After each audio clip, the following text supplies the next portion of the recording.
ठीक है। सो equation of plane के लिए फिर से रिपीट कर रहा हूँ, क्या क्या चाहिए हमें, नॉर्मल टू द प्लेन चाहिए और डिस्टेंस फ्रॉम द ऑरिजिन चाहिए। यहाँ से जो इक्वेशन आएगा वो normal form of equation of plane होता है।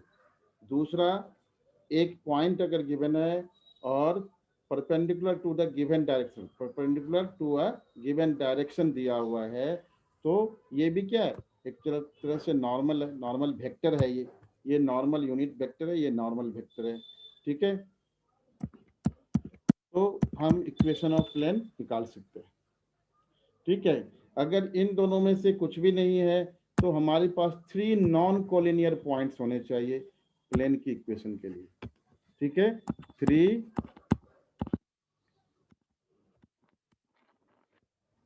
Non collinear points.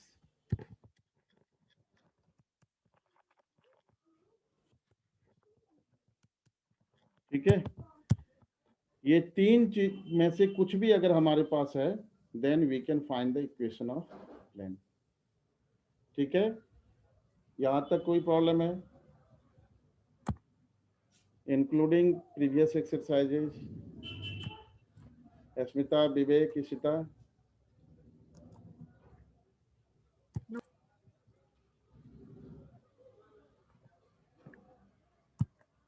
बोलो बेटे, आगे बढ़े। नो हाँ, आगे बढ़ते हैं फिर। सर। ठीक है, तो यहाँ से हम जो भी काम करेंगे दोनों फॉर्म में हम लिखेंगे। ठीक है, तो पहला वेक्टर फॉर्म में जो हमने लिखा था इक्वेशन ऑफ प्लेन, पहला इक्वेशन ऑफ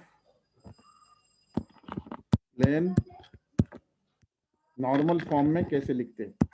ठीक है, पहला हमने नॉर्मल फॉर्म में लिखा था r vector dot n vector n cap equals to d. ठीक है, और इसी को अगर हम कार्टेशियन फॉर्म में लिखेंगे तो लिखेंगे l x plus M Y plus N Z plus D equals to 0। ये आपका कार्टेशियन फॉर्म है, ये वेक्टर फॉर्म है। ठीक है, दिस इज वेक्टर फॉर्म और ये आपका कार्टेशियन फॉर्म है।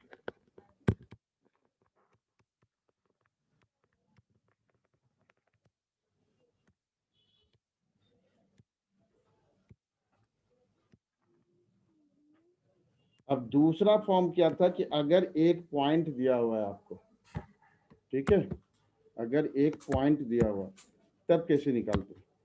ठीक है, दूसरा जो इक्वेशन ऑफ प्लेन निकालेंगे, अगर ये पॉइंट दिया हुआ, ठीक है, तो एक पॉइंट ए पोजीशन वेक्टर दी हुई है मान लो, तो r minus A vector dot normal vector equals to 0। ध्यान रखना, ये एक पॉइंट और परपेंडिकुलर टू द नॉर्मल का केस है। ठीक है, equation of plane when one point and perpendicular to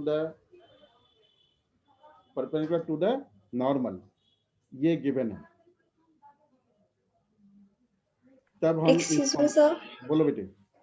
sir आप थर्ड पॉइंट एक्सप्लेन कर सकते हैं, मेरा नेट चला गया था बीच में। ठीक है बेटा, कुछ खास वैसे नहीं कराया है।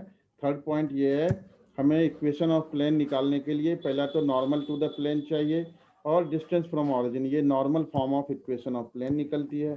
दूसरा जो हमारा है कि एक पॉइंट चाहिए और perpendicular to a given direction चाहिए।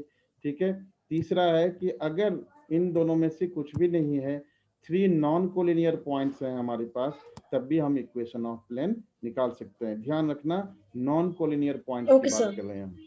ठीक है, तो इक्वेशन ऑफ प्लेन जो पहला हमारा था वेक्टर फॉर्म में, वो था r vector dot n vector equals to d. N vector जो एन कैप है वो नॉर्मल वेक्टर है और d perpendicular distance from origin है। ओके इसी सर। को कार्टेशियन फॉर्म में जो हम लिखेंगे l x plus M Y plus N Z plus d. देखो डी कैपिटल हमने लिया है, यहाँ पे स्मॉल लिया है, इसका मीनिंग है यहाँ पे समझना है। ये जो डी है actually D upon root over A square plus B square plus C square. ठीक है, it is also a constant. ठीक है, तो Lx plus M Y plus N Z plus D equals to 0, ये कार्टेशियन फॉर्म में equation है और इस इक्वेशन को भी हम normal form of equation of plane कहते हैं। दूसरा फॉर्म है जब हमें एक पॉइंट दी हुई है और normal perpendicular to the normal दिया हुआ है, तो ये वाली r minus a dot n vector equals to 0। Actual में देखा जाए तो ये अगर अलग अलग करोगे फिर से इसी फॉर्म में आ जाएगा, r dot n equals to a dot n, a dot n से कांस्टेंट आएगा, r dot n equals to d के फॉर्म में आ जाएगा।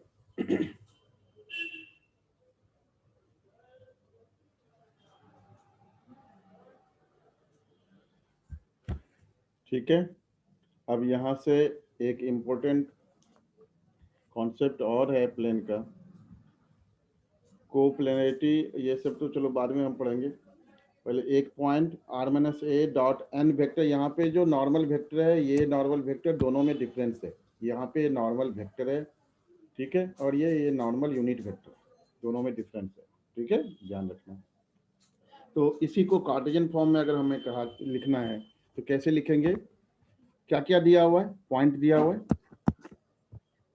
पॉइंट हमने मान लो P पॉइंट ले लिया, x1, y1, z1, और ABC दिया हुआ, डायरेक्शन दी हुई है। सेकंड कंडीशन क्या लिखा था कि a point and perpendicular to a given direction, direction दी हुई है। मान लो डायरेक्शन हमारा दिया हुआ है A, B और C दिया डायरेक्शन रेशियो, तो उस केस में हम इसको, इसका इक्वेशन लिख सकते हैं, A x minus x1 plus B y minus y1 plus C z minus z1 equals to 0। इस इक्वेशन को बिल्कुल दिमाग में सेट कर लेना। ये इक्वेशन चाहे कोई भी फॉर्म हो, हर फॉर्म में यूज आप कर सकते हो जुडिशियसली। जुडिशियसली मतलब थोड़ा उसमें मैनिपुलेट करके, कैसे यूज करोगे आगे हम जब क्वेश्चन करेंगे तब बताऊंगा, ठीक है। तो ये सबसे अधिक यूज होते हैं। अगर मान लो कि 3 पॉइंट्स दिया हुआ है, नॉन कोलिनियर पॉइंट्स, तो rather than using direct formula इसके लिए है, उसको ना यूज करके अगर इसी को यूज करोगे तब भी आप कर सकते हो, तब भी आप कर सकते हो। या फिर एक पॉइंट दिया हुआ है और दिया हुआ है the plane is perpendicular to another plane, तो वहां से डायरेक्शन रेशियो ले लोगे और फिर आप निकाल लोगे। या दिया परपेंडिकुलर कर रहा हूँ, परपेंडिकुलर टू अ लाइन। देखो एक चीज ना, ये टेक्निकल चीज है, ये आपको बुक में लिखी हुई नहीं मिलेगी, मैं अच्छे से समझाता हूँ आप लोगों को, बार बार रिपीट करता हूँ 3 बारी। लाइन टू लाइन अगर परपेंडिकुलर है तो डायरेक्शन रेशियो के प्रोडक्ट का सम 0 है, ध्यान रखना मेरी बात। प्लेन टू प्लेन परपेंडिकुलर है, बहुत अधिक यूज होंगे ये concept. Plane to plane perpendicular है तो डायरेक्शन रेशियो के प्रोडक्ट का सम 0 होगा। लेकिन लाइन प्लेन के परपेंडिकुलर है तो वो नॉर्मल वेक्टर है, दोनों का डायरेक्शन रेशियो सेम प्रोपोर्शन में होगा या इक्वल होगा, ठीक है। अगर लाइन प्लेन के परपेंडिकुलर है तो वो लाइन उसका नॉर्मल वेक्टर है, उसका जो डायरेक्शन रेशियो होगा वही प्लेन का डायरेक्शन रेशियो होगा, या वाइस वर्सा, जो प्लेन का डायरेक्शन रेशियो होगा उसी रेशियो में उसका भी डायरेक्शन रेशियो होगा, ठीक है। बट लाइन लाइन के परपेंडिकुलर है तो फिर उसके डायरेक्शन रेशियो का प्रोडक्ट का सम 0, प्लेन प्लेन के अगर परपेंडिकुलर है तो उसके डायरेक्शन रेशियो का सम 0।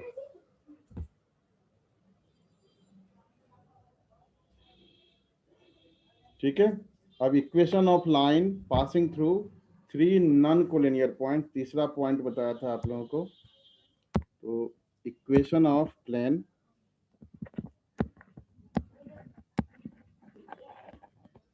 Passing through,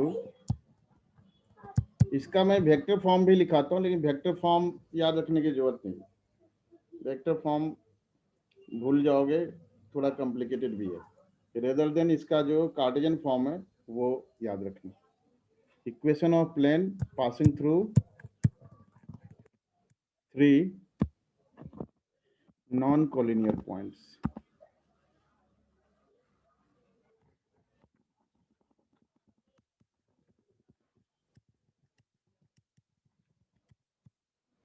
three non collinear points कैसे निकालेंगे? तो देखो, ये r माइनस ए वेक्टर, ठीक है, डॉट प्रोडक्ट b माइनस ए vector, cross product c minus ए वेक्टर। बहुत कम रेयर केस में मैं तो यूज ना के बराबर करता हूँ, और आप लोगों को भी कहूँगा कि इसकी जरूरत नहीं है, ये वैसे भी एसटीपी का पार्ट है, ठीक है, तो इसकी जरूरत नहीं है। नॉन कोलिनियर अभी जो लिखूंगा कार्टेशियन फॉर्म में, उसको अच्छे से याद कर लेना, ठीक है। ये वेक्टर फॉर्म में हो गया। कार्टेशियन फॉर्म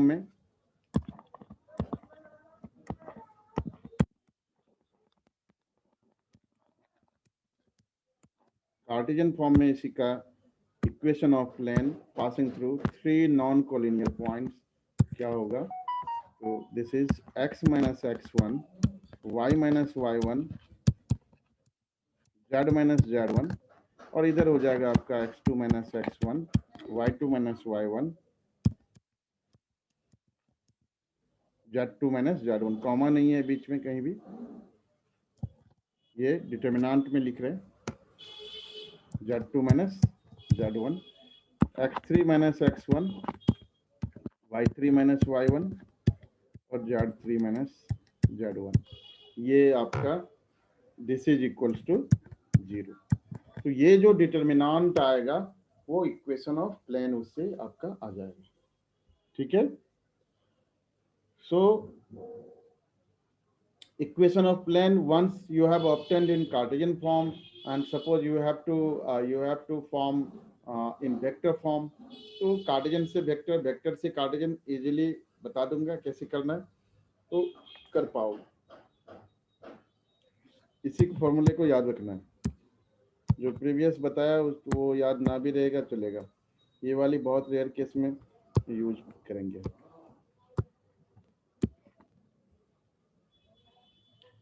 अच्छा, intercept form of equation of plane.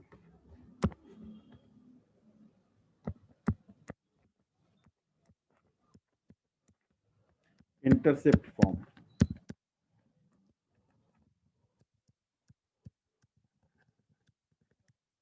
Intercept form of equation of plane क्या होता है? x upon a plus y upon b plus z upon c equals to 1, ठीक है, ये होता है इंटरसेप्ट फॉर्म।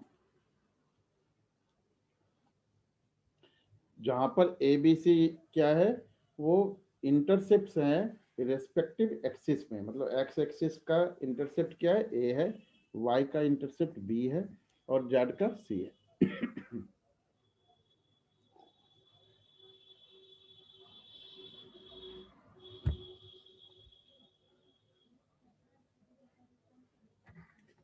अब यहाँ से एक और इम्पोर्टेंट कॉन्सेप्ट बताने वाला हूँ, उसको ध्यान देना। Plane passing through the intersection of two given planes. मान लो एक प्लेन है a1x plus b1y plus c1z plus d1 equals to 0, और दूसरा प्लेन है आपका a2x plus b2y plus c2z plus d2 equals to 0। ये दूसरा आपका प्लेन है।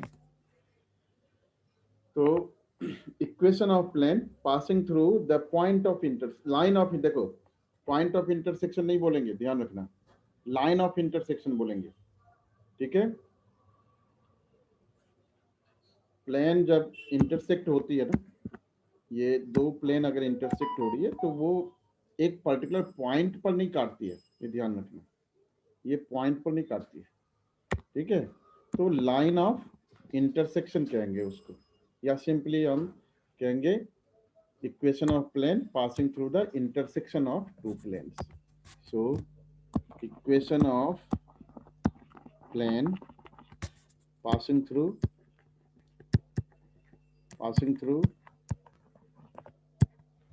intersection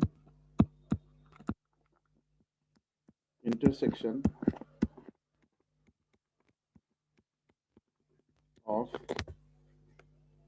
two planes, जो ऊपर में हमने प्लेन्स के इक्वेशन लिखे।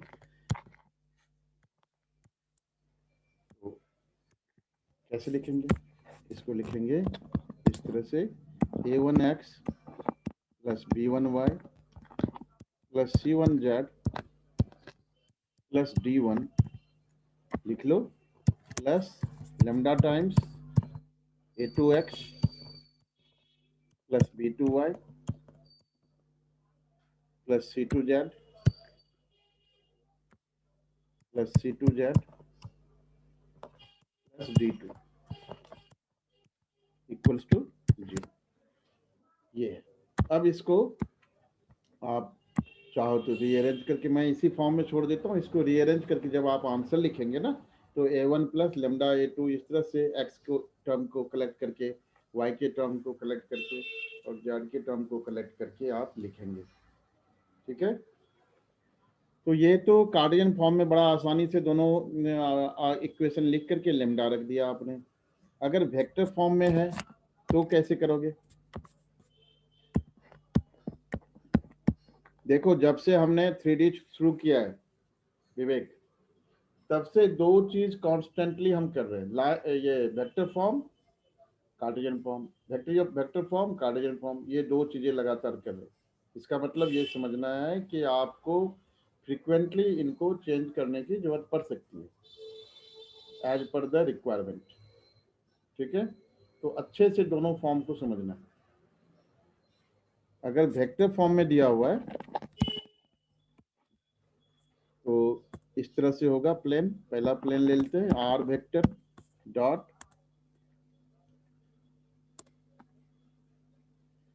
ये आपका a1 i cap plus b1 j cap plus c1 k cap equals to d1 मान लो है, ठीक है। r dot n equals to d के फॉर्म में, ये प्लस d1 ले लो, प्लस d1 इक्वल्स टू 0, इस तरह से। और दूसरा वेक्टर आपका दूसरा प्लेन है, ये प्लेन 1 p1 ले लिया हमने, और p2 ले लेते हैं r vector dot a2 vector a2 i vector i cap plus b2 j cap plus c2 k cap plus d2 equals to 0, ये ठीक है। अब इन दोनों प्लेन को याद रखने के लिए सबसे सिंपल जो फॉर्मूला आप याद रख सकते हो वो ये कि इक्वेशन ऑफ प्लेन क्या होगा, p1 plus lambda p2 equals to 0, ठीक है। तो यहाँ पर देखो हम क्या करेंगे वेक्टर फॉर्म में, ये r वेक्टर दोनों में कॉमन है, ऐसा समझ लो कि ये कॉमन है। तो r वेक्टर ले लेंगे dot product with a1 i cap plus b1 j cap plus c1 k cap plus d1 plus lambda times a2 i cap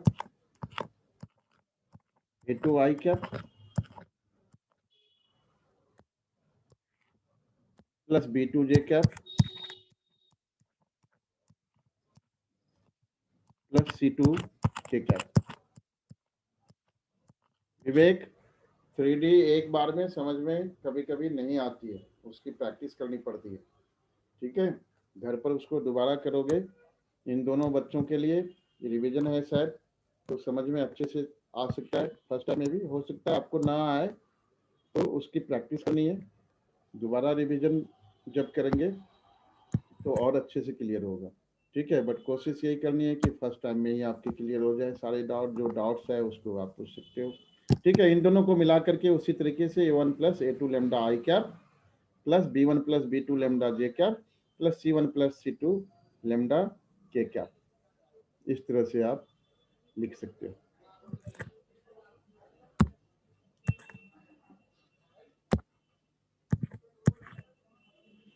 ठीक, अब सीधा चलते हैं हम लोग बीच में, और भी एक कोप्लेनिटी ऑफ टू लाइंस है, ठीक है ना। कोप्लेनिटी बता देता हूँ, बाकी हम एक्सरसाइज करेंगे। अब काफी सारा टाइम इसमें दे दिया फॉर्मूला वगैरह में आपको।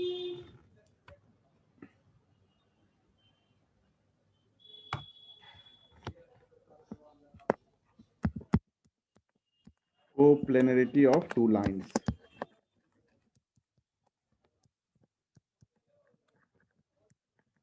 एक चीज और रह गया, बल्कि ये किसी भी पॉइंट का डिस्टेंस फ्रॉम द प्लेन, वो भी एक इंपॉर्टेंट कॉन्सेप्ट रह गया आपका। कोप्लेनरिटी ऑफ टू लाइंस, दो लाइन अगर सेम प्लेन में हैं, मान लो एक लाइन है आपका r vector equals to A1 vector plus lambda B1 vector, ये एक लाइन है। दूसरी लाइन है आपकी r vector equals to A2 vector plus lambda times B2 vector, ये दूसरी लाइन है, ठीक है। ये दोनों लाइन सेम प्लेन में हैं। इसको पता करने के लिए क्या करेंगे, देखो सिंपल एक चीज बताता हूँ। उधर जो फॉर्मूला लिखा था ना शॉर्टेज डिस्टेंस वाला, अगर थोड़ा सा आप थॉट अपना अप्लाई करें, अगर शॉर्टेज डिस्टेंस 0 हो जाए, इन दैट केस क्या हो सकता है। इसी तरह अगर दो लाइन है प्लेन में और उनकी शॉर्टेज डिस्टेंस अगर 0 हो जाए, तो इसका मतलब क्या है, कोप्लेनर है ना, कोप्लेनर हो सकते हैं। तो वहां से भी एक कॉन्सेप्ट निकल के आता है आपको, A2 माइनस A1 ऊपर में लिया था आपने, dot product with V1 cross V2, ये अगर आपका 0 आ जाता है तो कोप्लेनर होता है। कार्टेशियन फॉर्म में इसको याद रखना, कार्टेशियन फॉर्म में कैसे करेंगे कोप्लेनरिटी के लिए, आपका x2 माइनस x1, ठीक है, y2 minus y1, z2 minus z1, और उसके कोफिशिएंट्स मतलब ratios A1 B1 C1 A2 B2 C2, अगर ये 0 आ जाता है तो लाइंस कोप्लेनर है, ठीक है। एक और इम्पोर्टेंट कॉन्सेप्ट बता करके फिर एक्सरसाइज करते हैं। अगर कोई पॉइंट दिया हुआ है आपको प्लेन में, मान लो ये P पॉइंट दिया हुआ है आपका x1, y1, z1, और इसकी डिस्टेंस निकालनी है प्लेन से। ये प्लेन की इक्वेशन दी हुई है आपका ax plus by plus cz plus d equals to 0 दी हुई है। तो इस पॉइंट का डिस्टेंस जैसे आपने स्ट्रेट लाइंस में आपने निकाला वैसे ही निकालनी है। क्या निकालेंगे, ax1 distance d equals to p ले लो, डिस्टेंस कुछ भी ले लो, ax1 plus by1 plus cz1 plus d upon root over a square plus b square plus c square. Obviously इसका मैग्नीट्यूड लेंगे क्योंकि डिस्टेंस की बात हो रही है। एक्सरसाइज 11.3।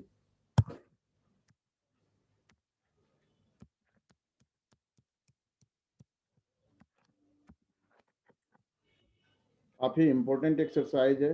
मैक्सिमम क्वेश्चन जो है वो 11.3 और मिसलिनियस के ही आते हैं, क्योंकि इसमें लाइन और प्लेन दोनों के कॉन्सेप्ट मिक्स हैं, तो यहाँ से मैक्सिमम सर एक क्वेश्चन बार आते ऊपर करके वो फॉर्मूला दिखा दो। ये है बेटा ax1 plus by1 cz1 plus d x1 y1 z1 आपका पॉइंट हो गया। वो पॉइंट जैसे स्ट्रेट लाइन में रखती थी ना, ax plus b y plus c equal to 0 equation of line होता था, पॉइंट होता था x1 y1, तो रखती थी ax1 plus B वाई1 plus C upon root over A square plus B square. वही है यहाँ पे 3D है, प्लेन है, तो ये जेड कंपोनेंट भी इसके साथ है, अदरवाइज वही चीज़ है, अलग नहीं है। और बहुत सारा कॉन्सेप्ट जब आप रियल में कॉन्सेप्ट क्वेश्चन करोगे ना, तो आपको पता चलेगा कि बहुत सारा कॉन्सेप्ट जो है वो उधर से ही आता है, स्ट्रेट लाइन से ही आता है। एक्सरसाइज 11.3 निकालो। मुझे भी पेज नंबर बताओ कोई। 293।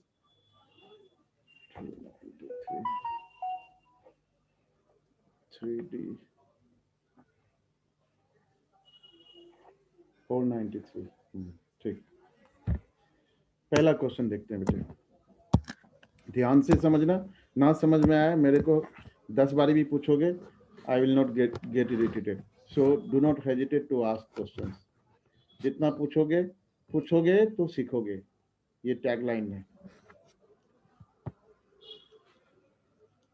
In each of the following cases, determine the direction cosines of the normal to the plane and the distance from the origin. मैंने अपने इतने सालों में ये देखा है कि अच्छे बच्चे भी जो 98, 95 ऐसे ऑप्टेड करते हैं, उनको भी देखा है कि लास्ट तक उनका कॉन्सेप्ट 3D में क्लियर होता है 3 बार 4 बार करने के बाद। तो ऐसा नहीं करना है, एक बार में ढंग से समझना। अब आप लोगों के पास टाइम है नहीं उन चीज़ों के लिए, ठीक है? नहीं समझ में आया जरूर पूछिएगा, 3D डिफिकल्ट बिल्कुल नहीं है। हाँ, कॉन्सेप्चुअल जरूर है, कॉन्सेप्ट आपके क्लियर अगर नहीं है तो दिक्कत हो सकती है, ठीक है? क्योंकि आप चाहोगे सिर्फ फॉर्मूला, तो सिर्फ फॉर्मूला ना तो आपको याद रहने वाले हैं, अगर कॉन्सेप्ट क्लियर नहीं है तो फॉर्मूला भी आपको याद नहीं रहने वाले हैं ठीक से, ठीक है? तो अच्छे से करना है। नहीं समझ में आया तो मेरे को पूछिए।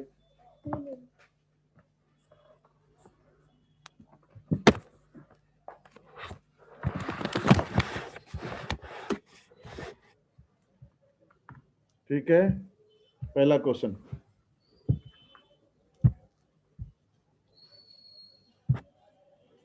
in each of the following cases determine the direction cosines of the normal to the plane and the distance from the origin। ठीक है, तो इक्वेशन ऑफ प्लेन दी हुई है, 1 का ए पार्ट अगर करें तो यहाँ पर सिर्फ z इक्वल्स टू 2 दिया हुआ। क्या मतलब हुआ? इसका मतलब हुआ एक्चुअल में 0x plus 0y plus 1z equals to 2। ठीक है, तो ये आपका स्टैंडर्ड फॉर्म में है। आपको डिस्टेंस फ्रॉम ऑरिजिन जहां भी पूछे तो इसका मतलब, और नॉर्मल की भी बात कर रहा है, इसका मतलब, और डायरेक्शन कोसाइन की भी बात कर रहा है, तो इसका मतलब सीधा ये समझना है कि आपको नॉर्मल फॉर्म में इसको लिखना है। तो नॉर्मल फॉर्म में लिखने के लिए root A square plus B square plus C square से 0 square plus 0 square plus 1 square, ये 1 हो गया आपका। तो 1 से डिवाइड करने पर कोई फर्क नहीं पड़ेगा। डीसी क्या हो गए, ये जब डिवाइड करते हैं तो बताया था LX plus MY plus MZ के फॉर्म में आ जाता है।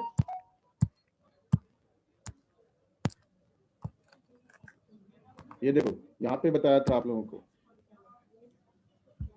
नहीं, स्टैंडर्ड फॉर्म ऑफ इक्वेशन को अगर हम डिवाइड कर देते हैं, यहाँ पर root A square plus B square plus C square से डिवाइड करते हैं इसको, तो ये LX plus MY plus NY plus B के फॉर्म में आता है, जो आपका नॉर्मल फॉर्म ऑफ इक्वेशन है।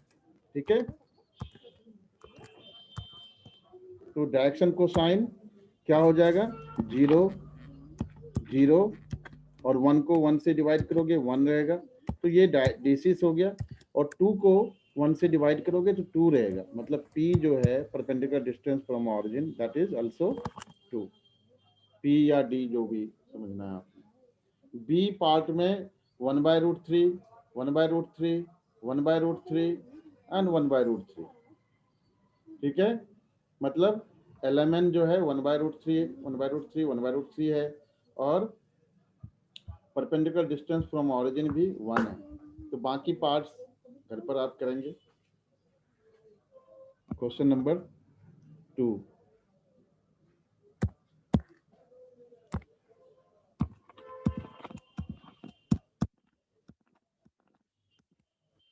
Question 2. Find the vector equation of a plane which is at a distance of 7 units from the origin and normal to the vector 3i plus 5j minus 6k cap. तो मान लो ये vector दिया हुआ है आपको, n vector हम ले लेते हैं इसको। ये दिया हुआ है आपको 3i cap plus 5j cap plus 7k cap, क्या minus 7k cap, minus 6k cap, sorry. ठीक है, तो सबसे पहला काम क्या करना है, मैग्नीट्यूड निकाल लेना है हमें। मैग्नीट्यूड निकालने के लिए 3 square plus 5 square plus minus 6 square ये निकालना है। ठीक है, तो ये आपका हो गया 9 प्लस 25 प्लस 36, ये आपका √70 आ गया आई थिंक। ठीक है, तो n वेक्टर हम निकाल लेते हैं। n वेक्टर हमारा क्या हो जाएगा, n vector upon magnitude of normal vector, तो ये हमारा आ जाएगा 3i cap plus 5j cap. जहाँ नहीं समझ में आया विवेक, रिपीटिंग अगेन, तुम इंट्रोवर्ट हो गए हो इधर, लगता है मेरे को, बोलते नहीं हो। नाराज हो तुम क्या भाई? जहाँ दिक्कत हो बेटे पूछो। बार बार मैं इनकरेज करता हूँ पूछने के लिए, जबकि मुझे पता है कि अधिक पूछोगे तो कोर्स बढ़ाने में मेरे को दिक्कत होगी, पढ़ाने में दिक्कत होगी और एक जगह स्टक हो सकते हैं। ये रिस्क लेते हुए भी बार बार पूछ रहा हो तो रीज़न है आपको समझ में आना जरूरी है। स्कूल वन वे कम्युनिकेशन अगर हो गई तो फिर तो ऑनलाइन बेमजा हो जाता है, फिर उसमें इंटरेस्ट कम रहता है बच्चों को। अभी आप लोगों से पहले एक बच्चा था, उसको कहता रह गया भाई ऑनलाइन नहीं सर, कोई टीचर भेज दो ऑफलाइन। उसने, मैंने कहा ले कर देखो सर, नहीं मैंने माइंड मेकअप कर लिया। मैं कहा चलो ठीक है भाई। जबकि गांव के बच्चे भी, कल एक बच्चा कहाँ से था, उड़ीसा से, उड़िया लैंग्वेज उसको आती है, सिर्फ उड़िया लैंग्वेज में बुक चलती है। मुझे पता भी नहीं था कि उड़िया लैंग्वेज में भी बुक चलती है, तो वो बच्चा था। Anyways, so r vector dot n vector क्या होता है हमारा, डी होता है, और परपेंडिकुलर डिस्टेंस फ्रॉम ऑरिजिन दिया हुआ है हमारा 7 यूनिट्स। ठीक है, तो ये r vector dot normal vector, इसको 3i cap plus 5j cap minus 6k cap upon √70 equals to 7। Vector form में चाहिए था, हाँ वेक्टर फॉर्म में चाहिए था। मेरे को आंसर कंफर्म करना बेटे हर क्वेश्चन का, जल्दी से बताओ। यस सर, सर यही है। ठीक है बेटे, यस सर। हाँ क्वेश्चन नंबर 3 कर रहे हैं बेटा।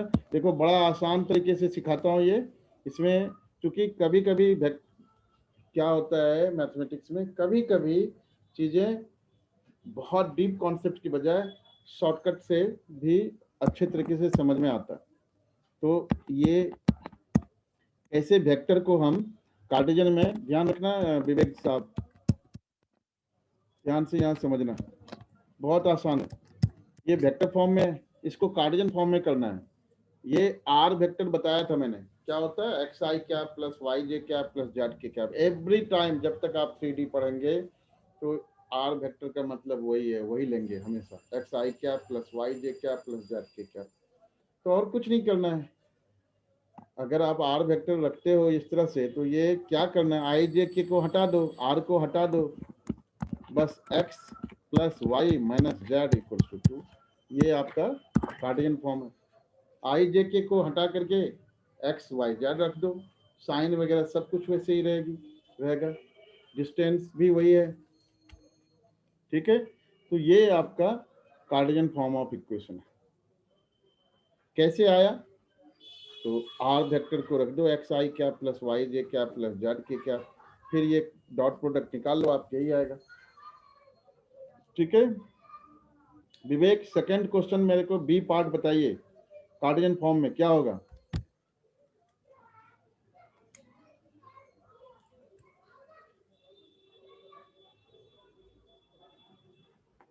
थ्री का बी पार्ट कार्टेशियन फॉर्म में आंसर बताइए क्या होगा?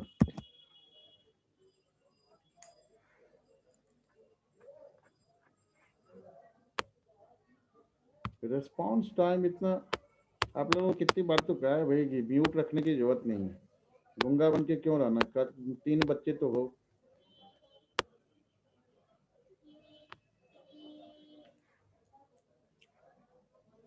ये है विवेक साहब, हैं आप कनेक्टेड? हाँ है तो सही, आवाज नहीं आ रही है आपकी।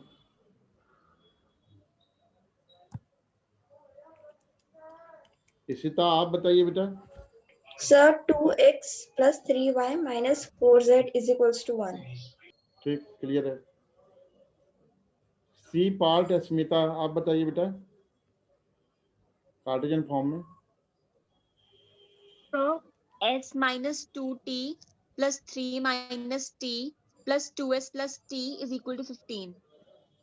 हाँ एक्स वाई जेड भी तो लिखोगे, एस माइनस 2t ब्रैकेट में एक्स हाँ, प्लस 3 माइनस टी ब्रैकेट में plus 3 वाई। minus हाँ इस तरह से। y ठीक, plus ठीक 2 है। plus 2s plus t z. हाँ अब जल्दी से आज का क्लास खत्म करने से पहले बड़ा इम्पोर्टेंट बेटा पूछेगा जरूर ये, क्योंकि जब नॉर्मल सिचुएशन में भी हर बार ही पूछा है, फुट ऑफ परपेंडिकुलर इमेज हर बार ही लगभग पूछा है, एक आध बार अगर छोड़ दें तो इस बारे भी पूछेगा जरूर ये क्वेश्चन, तो ध्यान रखना। तो फोर्थ क्वेश्चन जो है ध्यान से समझना, मैं एनसीईआरटी मेथड ले रहा हूँ, बाकी बुक में कौन कौन से मेथड लिए गए हैं ये भी बताऊंगा आपको, लेकिन मैं एनसीईआरटी मेथड फॉलो करता हूँ, एनसीईआरटी मेथड से सिखाऊंगा और वही आपको भी फॉलो करनी है बोर्ड पर्पज से। बाकी कंपटीशन पर्पज से उसको बताऊंगा कैसे शॉर्टकट में निकालते, तो उसको बताऊंगा। In the following cases find the coordinates of the foot of perpendicular, 4 का ए कर रहे हैं। और ए क्वेश्चन जो है एक बारी आप लोग अगर बुक है आप लोगों के पास तो एग्जाम्पल 16 देखो पीछे जा करके, ये यही मिलेगा आपको। तो एक बारी नजर सिर्फ डाल लो एग्जाम्पल 16 पर, क्योंकि वही मेथड मैं उसी मेथड को अडॉप्ट करने वाला हूं, उसी मेथड से बताऊंगा।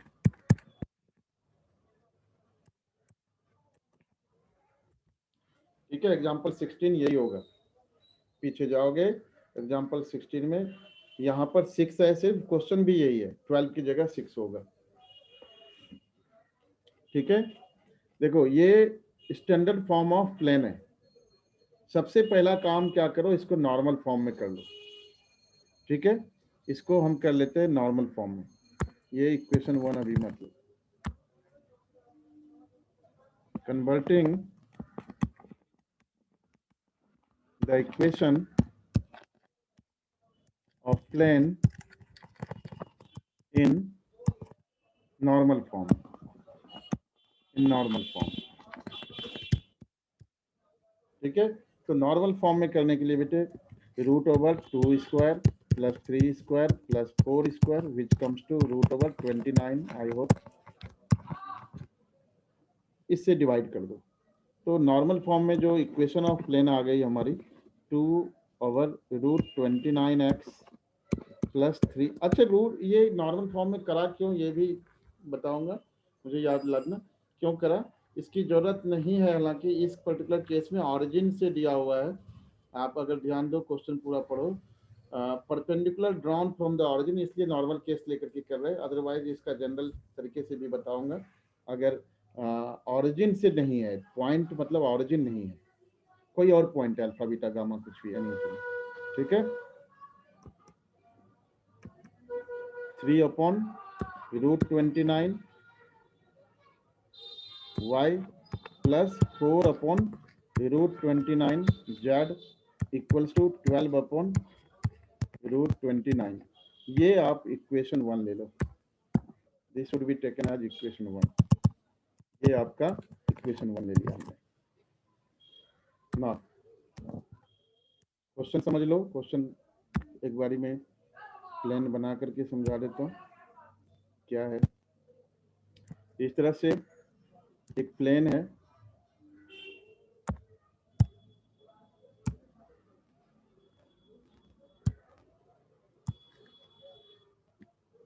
ठीक है, और ये हमने ले लिया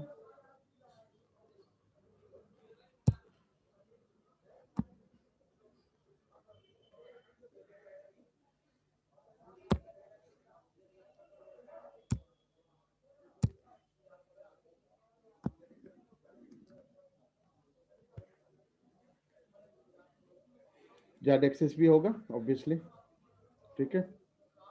तो ये मान लो ऑरिजिन है, इधर जेड एक्सिस है,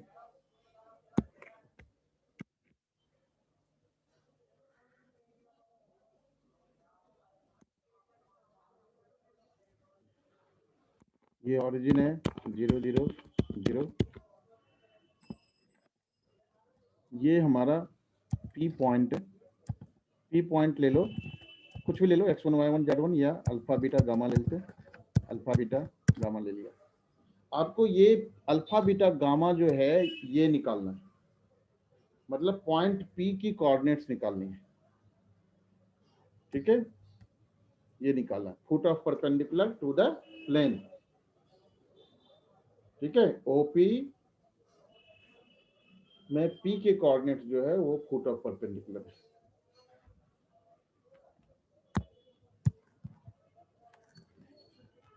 अब ओपी जो लाइन है उसकी डीआर्स निकालो,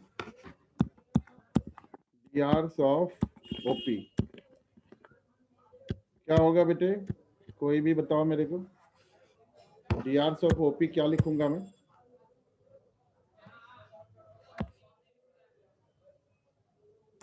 अल्फा माइनस 0 लिखूंगा ना, beta minus x2 minus x1 y2 minus y1 z2 minus z1 beta minus 0 gamma minus 0। तो यहाँ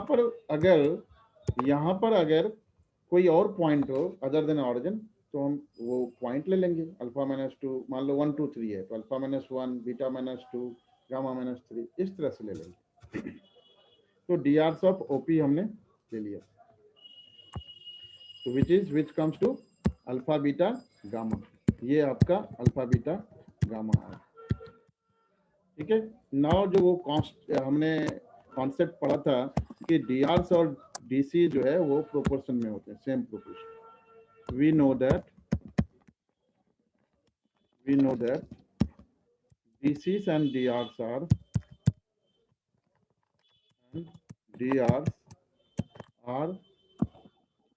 proportional,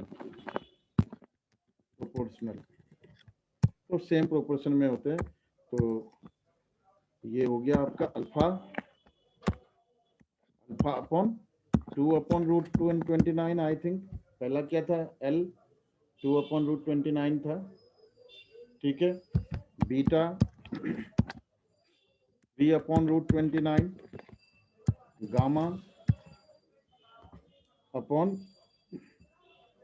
4 था 4/√29 इक्वल्स टू लेमडा ले लो या के ले लो, कुछ भी ले सकते हो, के ले लो, कांस्टेंट ले लिया हमने, ठीक है। ये सेम रेशियो होते हैं, सेम प्रोपोर्शन में होते हैं, इसलिए हमने कांस्टेंट ले लिया। तो यहाँ से alpha equals to 2k/√29, beta equals to 3k/√29 और gamma equals to 4k/4k bye √29। ये अल्फा बीटा गामा आ गया आपका। अब ये अल्फा बीटा गामा कहाँ पर है? प्लेन पर है। अल्फा बीटा गामा कहाँ लाई करता है? प्लेन पर। सिंस अल्फा बीटा गामा ये P point lies on plane, lies on plane, तो प्लेन के इक्वेशन को सेटिस्फाई करेगा। तो देयरफॉर पुट these values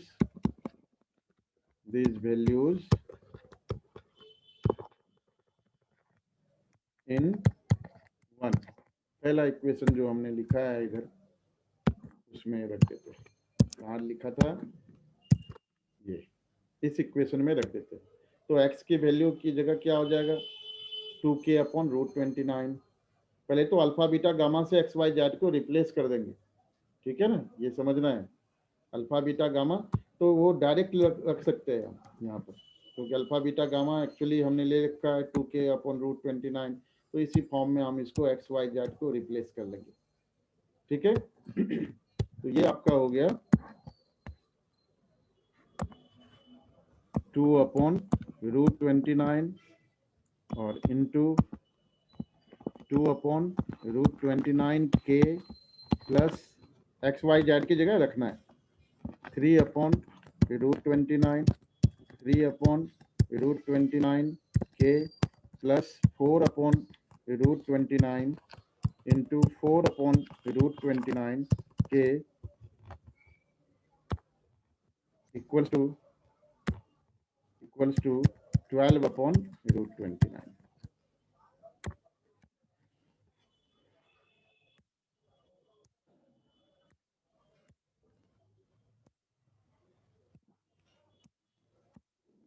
तो ये हो गया आपका 4k/29 plus 9k/29 plus 16k/29 equals to 12/√29। 4 + 9 13 + 16 29k, तो ये k की यहाँ पर 1 आ गया, एक्चुअल में आ गया 29/29k, तो कैंसिल हो गया। तो यहाँ से आपका k की वैल्यू आ गया 12/√29। तो k की वैल्यू आ गया आपका 12/√29। k की वैल्यू रख दो अल्फा बीटा गामा के लिए, और फिर जो आएगा वही आपका आंसर है। तो k की वैल्यू इसमें अल्फा बीटा गामा में रखना है, तो रखोगे तो क्या आएगा बताओ? Therefore alpha beta gamma equals to 2 था 24/29, 3 36/29, 48/29। आंसर चेक करना। और फिर ये शॉर्टकट में फिर डिटेल में नेक्स्ट क्लास में बताऊंगा कि कैसे दूसरे मेथड से अगर ऑरिजिन ना हो तो फिर कैसे आप परपेंडिकुलर निकालोगे, ठीक है। फुट ऑफ परपेंडिकुलर और फिर इमेज कैसे निकालोगे। Most of the time foot of perpendicular की जगह पूछते हैं कि उस पॉइंट का इमेज क्या होगा। आंसर यही है बेटे? ठीक ठीक। तो इसमें बेटा देखो, मैं अब शॉर्टकट में थोड़ा सा बता देता हूँ कि P पॉइंट मान लो कुछ भी है 1 2 3 है ठीक है, और ये हमारा प्लेन का इक्वेशन दिया हुआ है। वही इक्वेशन ले लेते हैं, मान लो 2x + 3y + 4z equals to 12 है, ठीक है, ये दिया हुआ, ठीक है, इस पॉइंट्स।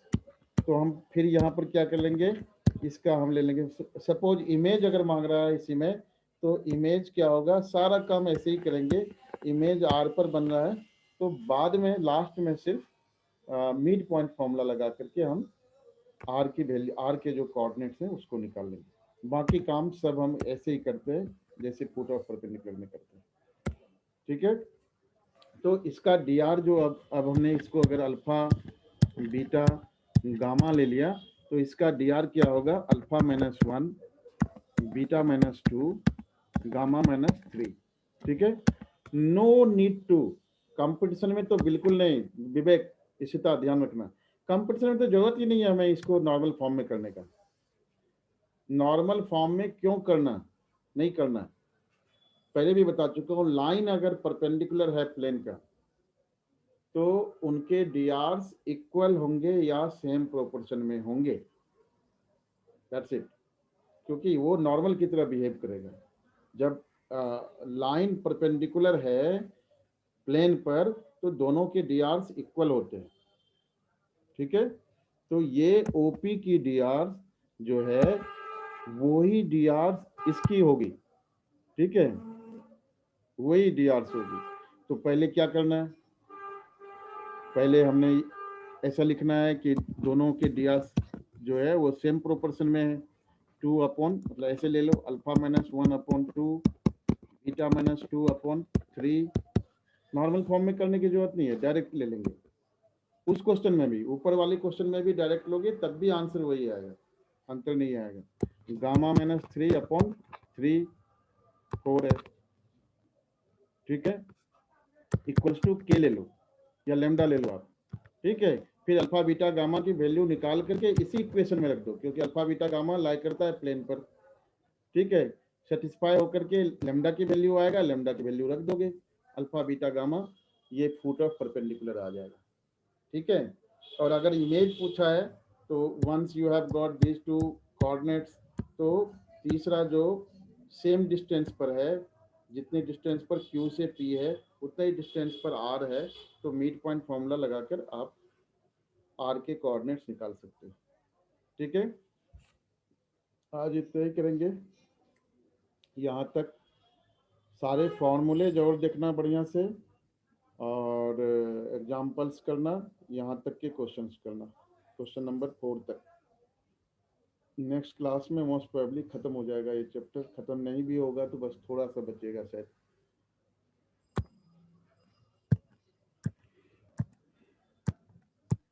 यहाँ तक समझने में कोई प्रॉब्लम है किसी को? Ishita, No, sir. अस्मिता, No, sir. विवेक, आपकी आवाज नहीं आती है। आगे खत्म करें क्लास फिर आज।